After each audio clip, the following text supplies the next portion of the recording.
In today's video, I am going to be breaking down Cameron Boozer and what he does really good on the basketball court that you can do as well and incorporate into your game. Let's get down, let's check him out, but really quickly, if you want to be able to shoot the ball better and from further away, make sure to go check out the shooting workout that is down in the description below. Okay, so what are some of the things that he does really well? Well, let's look at this first clip right here.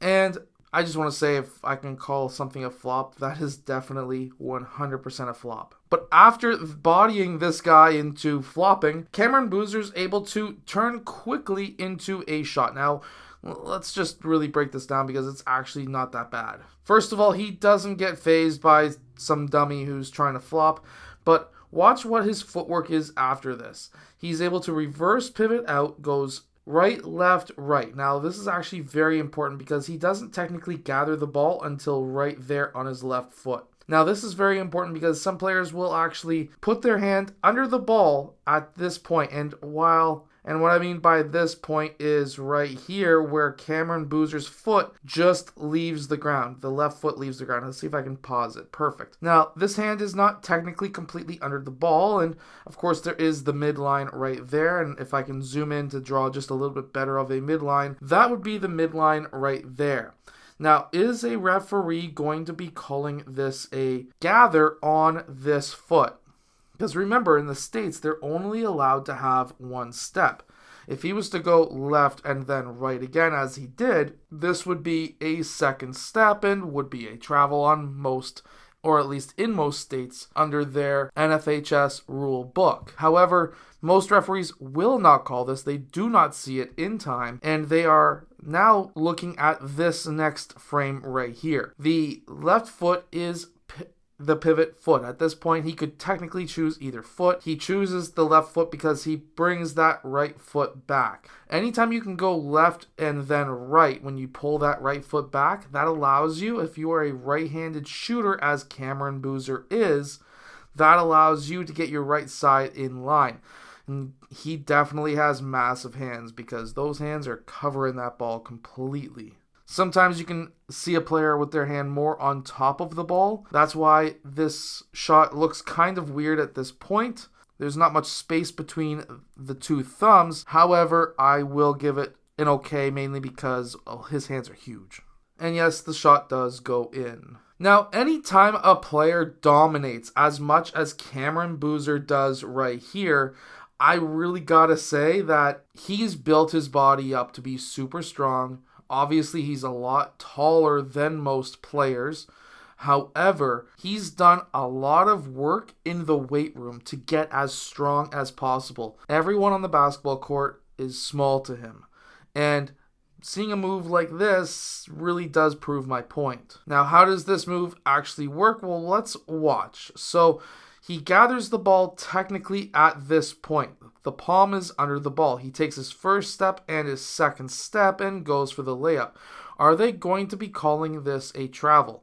Well, depending on the state, we have to remember that the Americans, I'm Canadian, NFHS rules, Federation rules is only allowing one step. However, there are more and more states and leagues that are allowing two steps, mainly because they're using a hybrid model of NFHS because the entire world runs on FIBA. And of course, every pro team runs two steps, whether it's FIBA, NBA, doesn't matter.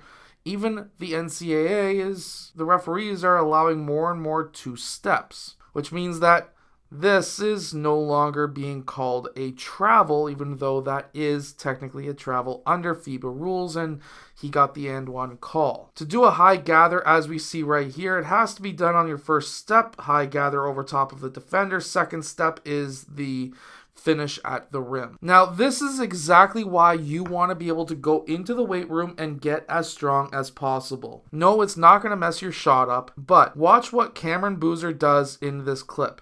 He gets his shoulders lower and into the chest of that defender. By getting his shoulders lower, he's able to have leverage up into that defender to push the defender off of him without having a push-off call. He gets his shoulders lower so that he has leverage but speed, and just because he's much stronger, he's able to create that gap that he needed right there so that he was able to finish with his left hand. And then he even takes it one step further, reaching out with his left hand, which is going to allow him to be able to use his body as a shield and his off arm as a shield as well, so that he doesn't have his shot blocked. Now, when it comes to his shot, he actually has a pretty solid shooting form. His feet, knees, hips, and shoulders all point in the exact same direction. Not necessarily perfectly square to the rim, but you don't have to be. What needs to be square to the rim, however, is the shoulder and elbow. Those need to be in a straight line to the rim, but also having the ball over top, which what I call the shooting triangle, so that he is able to go into a good shot. Now, we're going to be breaking down his shooting form a little bit later, but having that elbow in line is extremely important to be able to score a jump shot. And of course, he has really good energy coming from his lower back as well as legs, extending both at the exact same time. But again, I will be breaking that down in a future video. And no, this is not a contested shot. He knows exactly how much space he needs to be able to get that shot off. He doesn't care about a hand in his face. He probably has taken that shot 6 million times. And yes, that was a swish. And let's face it, these defenders are not even testing him. He's much faster, bigger, and stronger than pretty much everyone on the court. As we can see here, he's able to create that body contact, but what he does right here on the spin, this is extremely important. This is exactly what I tell every single player that I coach and train to do. And it is this hook. Watch his left foot. And if you're not keeping track, this is his left foot. Watch how he's able to hook his foot behind the foot of that defender. This allows him to have the literal wide open lane to the basket, because this defender needs to now move his foot up and around that foot of Cameron Boozer. That is practically impossible to do in fast speed. And that is exactly why Cameron Boozer was able to finish at the rim with ease. It wasn't just his strength, but his footwork at the rim. If you're looking to shoot the ball from further away and obviously at a higher percentage, make sure to go check out my shooting workout that is down in the description below. I'll see you guys again in my next video.